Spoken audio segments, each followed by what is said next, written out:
I knew the HOA had overstepped before, but this was a whole new level. I stood at the edge of my farm, arms crossed, staring at the line of RVs that had suddenly appeared on my property. 5 of them, all parked neatly in a row, like some kind of impromptu trailer park. I knew exactly who was behind it.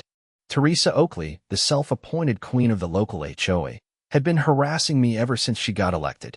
Never mind that my farm was outside the HOA's jurisdiction. That didn't stop her from trying to control me like I owed her something. She had complained about my fence, my barn, even the scent of my animals drifting toward her pristine suburban development a mile away. But this was war. Theresa had found a loophole, at least she thought she had. She must have bribed or sweet-talked someone at the county to claim that my land had unused space that could be repurposed for temporary housing. And now she dumped these RVs here, all of them set up with little rental signs in the windows. I clenched my jaw and pulled out my phone. The number linked to the rentals was hers. I called. She picked up on the first ring. "Ah, Christopher, I was wondering when you'd notice." Theresa's voice was dripping with fake politeness. "Isn't it wonderful? I've taken the liberty of establishing a little rental operation on your property. Passive income, dear. It's a great investment." "You've lost your mind," I said, gripping the phone. "Move them. Now."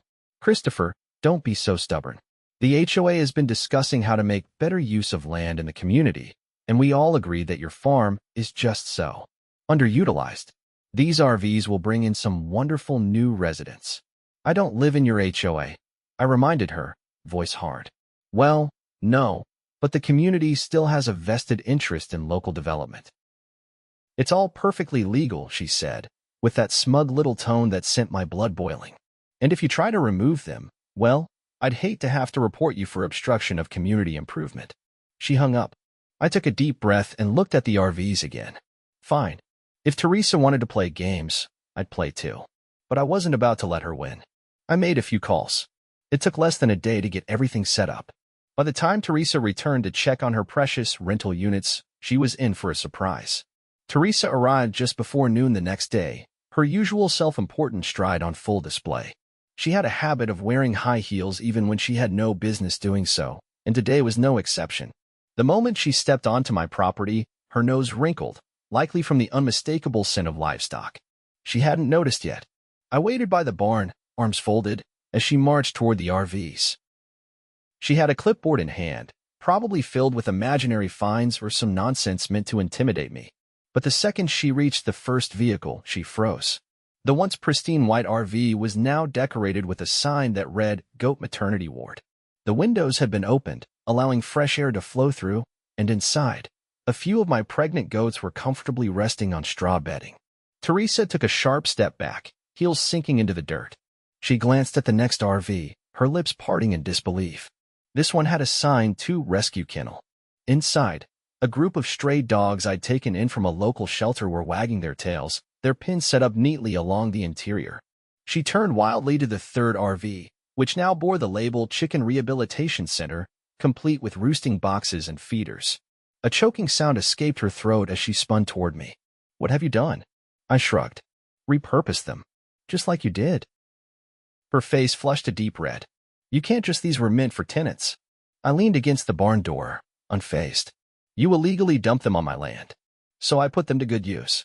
Her eyes darted toward the last 2 RVs, one now housing an injured horse recovering from a leg injury, and the other transformed into a storage unit for animal feed and supplies. She looked like she might combust on the spot. "You have no right to do this," she sputtered. "I had renters lined up. Contracts signed." I raised an eyebrow. "Interesting. Because, legally speaking, you never had permission to rent out anything on my property. Which means your contracts are worthless." Theresa's jaw clenched so tightly I thought her teeth might crack. She pulled out her phone, jabbing at the screen in frustration. "I'll have the county out here immediately. This is a violation of zoning laws." I chuckled. "Go ahead. I already called them this morning." Turns out, the only zoning violation was you trying to run an unapproved rental business on land you don't own. The color drained from her face. "You?" I cut her off. "Oh, and since you decided to involve official channels, I went ahead and filed trespassing reports for each RV. The sheriff should be here soon to discuss that with you." Theresa's hands trembled as she lowered her phone. For the first time, She seemed to realize she wasn't holding the upper hand. "You think you've won?" she hissed. I walked past her, giving one of the goats a gentle pat on the head. "I don't think, Theresa. I know." She turned on her heel and stormed back toward her car, nearly slipping in the dirt. As she yanked open the door, she threw one last glare over her shoulder. "This isn't over." I smiled. "Oh, I hope not. I'm having way too much fun." With that, she sped off, tires kicking up dust. I exhaled slowly, watching her disappear down the road. She'd be back, no doubt scheming her next move. But for now, the farm was mine again, and my animals had some brand new, unexpected accommodations. The sheriff's truck rumbled up my driveway about an hour later, kicking up a lazy swirl of dust. I had been expecting the visit, considering Theresa had left in such a rage. No doubt she had tried to wrangle the county officials into her mess, but I wasn't worried. I had all my paperwork in order, and more importantly, the law was on my side. Sheriff Dalton stepped out of his vehicle, adjusting his belt as he took in the sight before him. The RVs, now fully repurposed for their new furry and feathered tenants, stood proudly on my land. He let out a low whistle as he approached. "Christopher," he greeted, shaking his head slightly. "I had a feeling your name would come up when I got the call." I chuckled, meeting him halfway. "Let me guess. Theresa. Who else?" He pulled off his sunglasses and glanced toward the RVs. "She came into my office ranting about stolen property, zoning violations, and some nonsense about obstruction of community planning. Said you were running an illegal shelter operation." I gestured toward the nearest RV, where a few goats were lazily chewing on hay. "Funny, I don't recall her getting my permission to dump these things on my land in the first place." Dalton snorted. "That's what I told her. Look, I've already looked into it. She doesn't have a legal leg to stand on.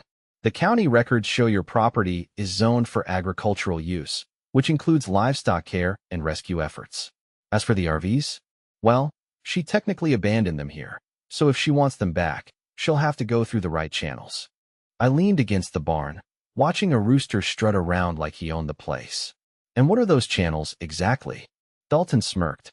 "Well, she'd need to provide proof of ownership, pay for a removal permit, and cover any towing fees. But since she set these up as rental units without authorization, she might be looking at some hefty fines herself." I let out a low chuckle. "Sounds like she played herself, then." "That she did," Dalton confirmed. "But knowing Theresa, she won't take this lying down. She's already trying to push some kind of emergency HOA vote to extend jurisdiction over properties like yours. Not that it'll hold up in court, but you know how she is." I nodded. "Persistent, if nothing else." Dalton sighed, rubbing the bridge of his nose. "Look, just keep an eye out. I wouldn't put it past her to try something underhanded.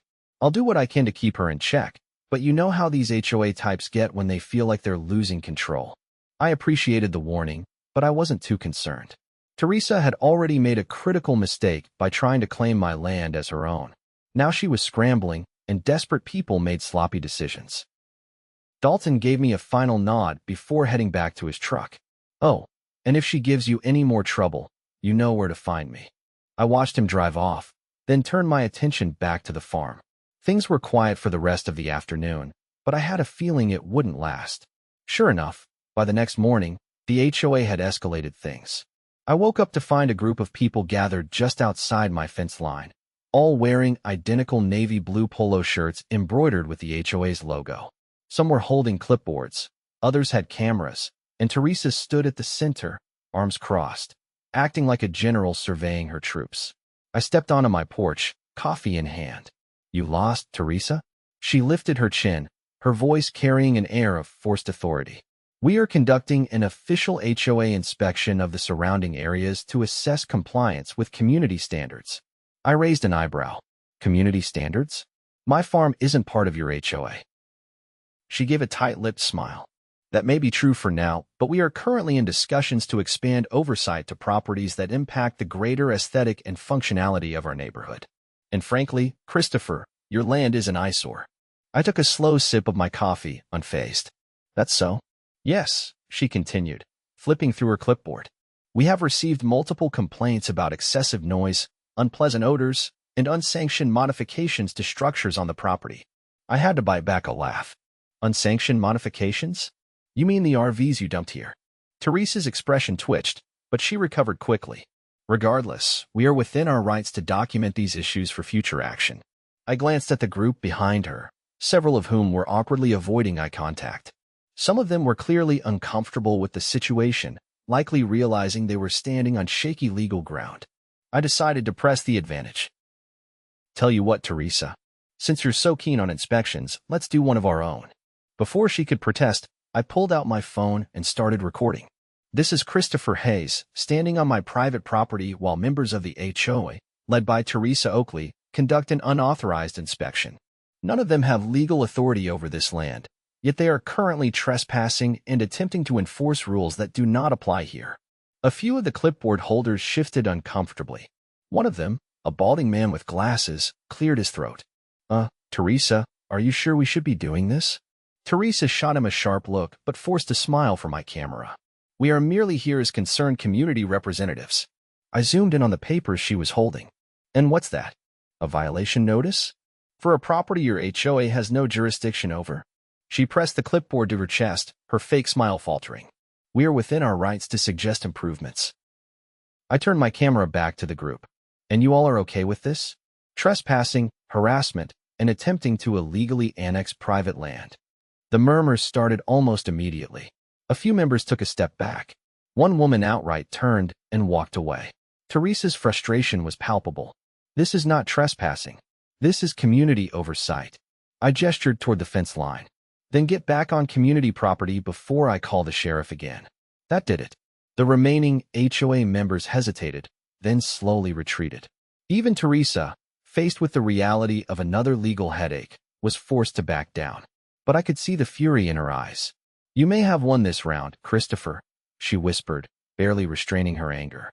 But you won't get away with this forever. I gave her a lazy grin. Guess we'll see about that.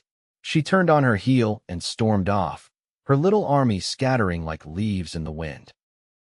As they disappeared down the road, I leaned against the fence, watching them go. Theresa wasn't done. Not by a long shot. But neither was I. Theresa had retreated for the moment, but I knew she was regrouping. She wouldn't let something this big go without another attempt to strong-arm her way into control. The problem for her was that I'd already set things in motion to make sure she couldn't touch my land again. The first thing I did was call my lawyer, a no-nonsense woman named Evelyn Carter. She had handled disputes like this before and had a reputation for dismantling HOA overreach with surgical precision.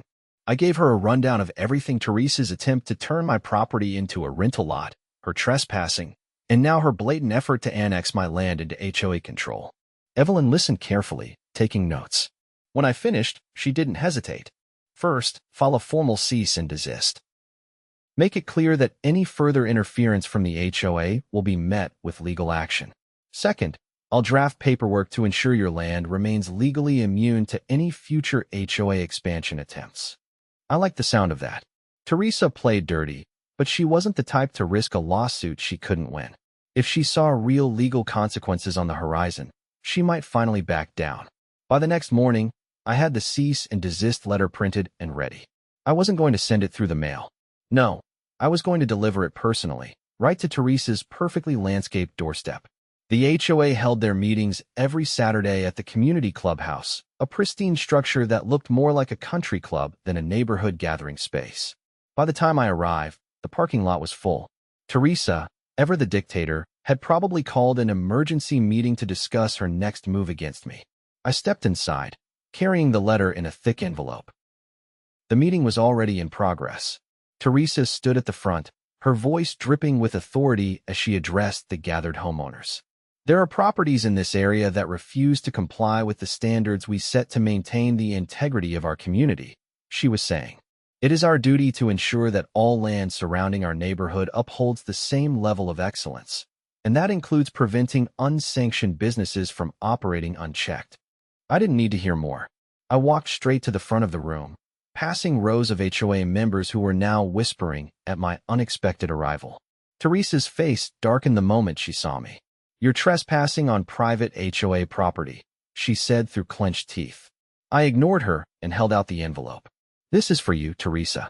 A formal cease and desist. Any further attempts to interfere with my land will result in legal action. She didn't take it. Instead, she folded her arms, forcing a cold smile. I don't accept documents delivered in such an unprofessional manner. I dropped the envelope onto the podium in front of her. You don't have to accept it. You've been served. Murmurs rippled through the room. Some of the homeowners looked uneasy, while others seemed downright amused. A few of them had likely been forced to deal with Theresa's antics before and were enjoying the fact that someone was standing up to her. Theresa's face twitched, but she recovered quickly. This meeting is private. If you're not a member of this HOA, you need to leave. I held up my hands. Gladly. Just wanted to make sure you got the message loud and clear. I turned and walked out, leaving her standing there with the envelope in front of her. I didn't need to see her reaction to know she was fuming. Back at the farm, I made another call, this time to a friend at the local news station. If Theresa wanted to play the long game, I was going to make sure the public knew exactly what she was up to. By the time the news crew arrived later that afternoon, I had the whole story laid out for them. I walked them through what had happened, showing them the RVs, the animals now housed inside, and the paperwork proving that the HOA's actions had been completely unlawful. The reporter, a sharp-eyed woman named Dana, took notes as she asked pointed questions.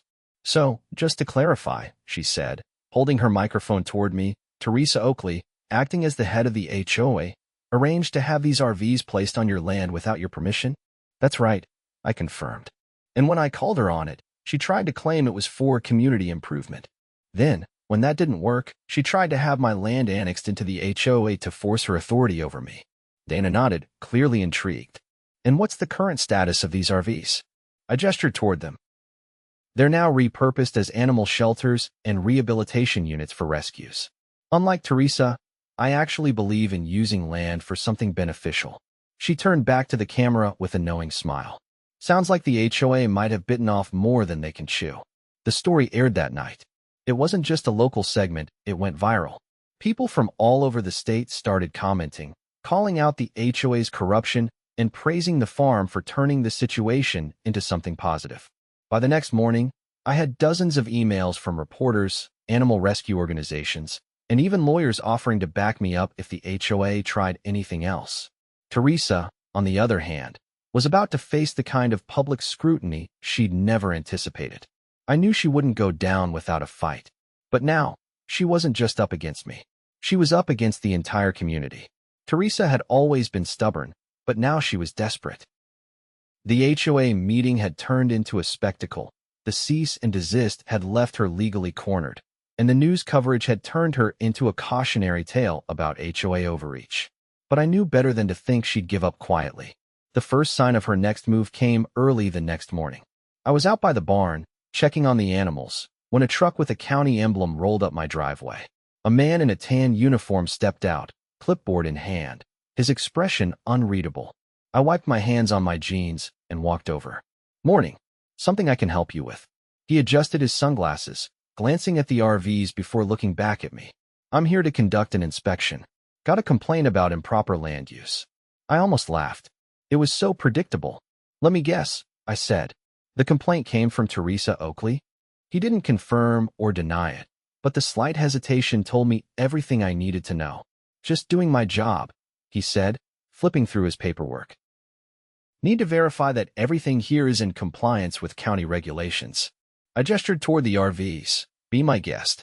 Everything's been converted for agricultural use, which is well within zoning laws. He spent the next 30 minutes going over every inch of the property, checking permits, making notes. By the time he was done, his expression had shifted from neutral to mildly irritated, not at me, but at whoever had wasted his time. Everything checks out, he said finally, snapping his clipboard shut. Looks like you did your homework. Always do, I said. I don't suppose I could get a copy of that complaint? He exhaled sharply, debating for a moment before pulling out a sheet and handing it over.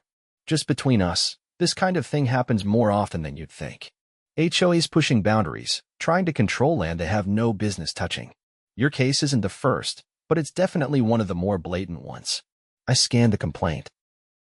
It was exactly what I expected, a laundry list of fabricated violations, claiming the RVs were being used for unregulated commercial activity and posing a health hazard to the community.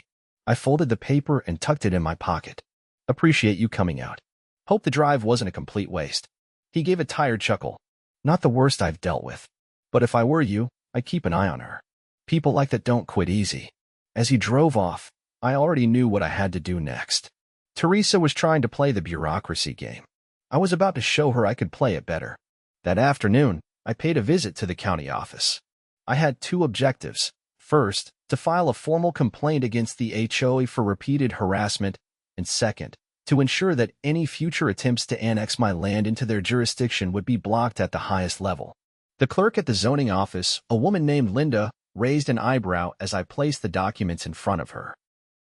"Another HOA dispute?" she asked, flipping through the paperwork.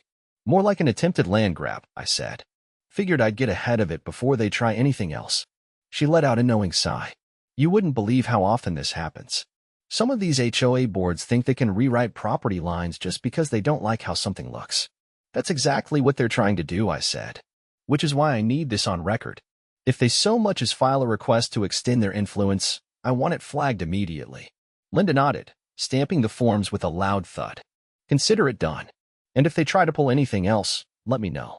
We don't take kindly to HOAs overstepping their boundaries around here." By the time I left the office, I felt a weight lift off my shoulders. Theresa had tried using the system against me, but now the system was working against her. That evening, I got my next surprise. I was in the barn when I heard the sound of tires crunching on gravel. I stepped outside to see a sleek black car pull up. The door opened, and out stepped a man in a tailored suit, his hair slicked back like he'd walked out of a corporate law office. He adjusted his tie as he approached. "Mr. Hayes, I presume?" "That's me," I said, arms crossed.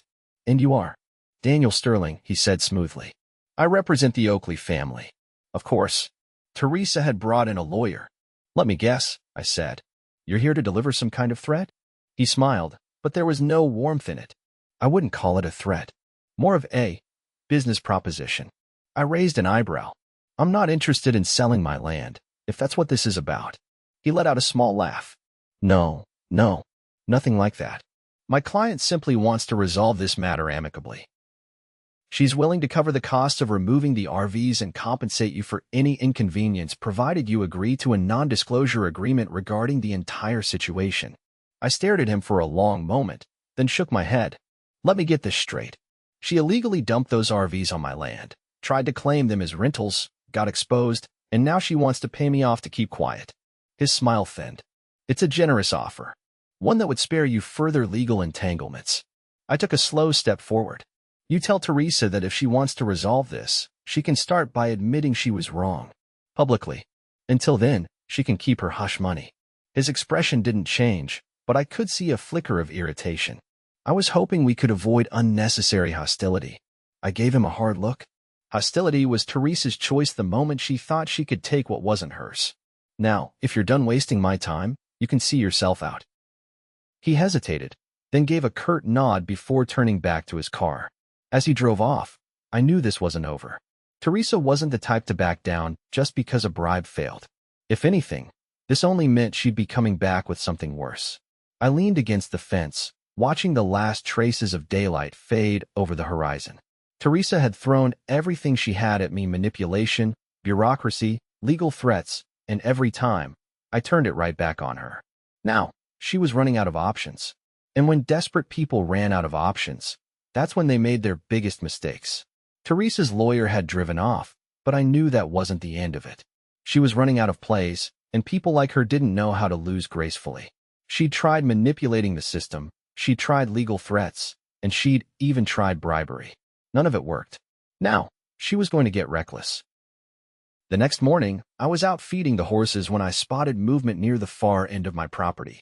A group of men in high-visibility vests were unloading equipment from a flatbed truck, setting up near the RVs.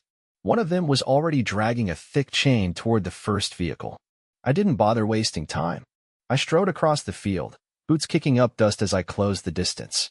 The man with the chain barely had time to loop it around the RV's hitch before I called out. "Planning on explaining what you're doing before I call the sheriff?" The workers hesitated, glancing at each other. One of them, a thick-set guy with a clipboard, stepped forward. His ID badge had the logo of a towing company. "Got a work order to remove these vehicles," he said. "Signed by the property owner." I folded my arms. Funny, because I'm the property owner, and I didn't sign anything. The man frowned, flipping through his paperwork. "It's got a signature on it." I stepped closer, taking a look. The The signature was a crude attempt at forging my name, but it was sloppy. Theresa was getting desperate. "This is fake," I said flatly. "And you're trespassing. I suggest you pack up before you get dragged into a legal mess you don't want any part of." The man hesitated, looking back at his crew. They weren't stupid. They knew they'd been sent on a job that wasn't legitimate. After a tense moment, he sighed and signaled for them to back off. "Not my fight," he muttered. "We're leaving." I watched as they packed up, making sure they didn't try anything before heading back to my house. It was time to put an end to this once and for all. I made a call to Evelyn, my lawyer, and filled her in. She didn't even sound surprised. "She forged a signature? That's not just illegal, it's criminal fraud," Evelyn said. "I hope you're ready to escalate, because this gives us everything we need." "I'm more than ready," I said. "Let's make sure she doesn't try anything like this again." Evelyn wasted no time. Within hours, she had filed an official police report for fraud and attempted property theft. The sheriff's office took it seriously. Forging legal documents wasn't a minor offense, and Theresa had just crossed the line from civil disputes into criminal charges. By late afternoon, a deputy was knocking on Theresa's door. I didn't have to be there to know how it went. Theresa had spent years acting like she was untouchable, but the law didn't care about HOA authority. When presented with the fraudulent documents, she must have realized just how badly she had miscalculated. An hour later, my phone rang. It was Evelyn. "She's panicking," Evelyn said. "Her lawyer just called me trying to negotiate.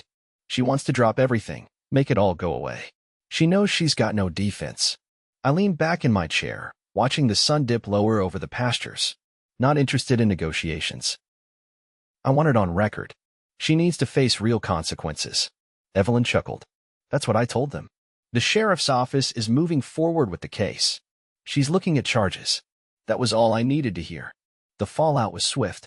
By the end of the week, Theresa had resigned from the HOA board, claiming personal reasons. The real reason? The rest of the HOA had turned on her. Once word got out that she had tried to pull an outright illegal stunt, no one wanted to be associated with her. The HOA itself was in shambles. Without Theresa, people started questioning a lot of the rules she had pushed through over the years. Homeowners who had been too afraid to speak up before were suddenly demanding changes. By the time the next election rolled around, the entire board had been replaced. And the RVs? They stayed. The animal shelters I had set up became a permanent fixture. With the publicity from the news story, donations started pouring in. Local vets volunteered their time, and within months, what had started as a way to spite Theresa had turned into a full-fledged rescue operation. Theresa, on the other hand, disappeared from public view. Last I heard, she sold her house and moved out of the neighborhood entirely. As for me, I got exactly what I wanted. My land was mine, free from HOA interference. And every time I saw the animals thriving in their new shelters, I couldn't help but smile. Theresa had tried to take something from me. Instead, I built something better.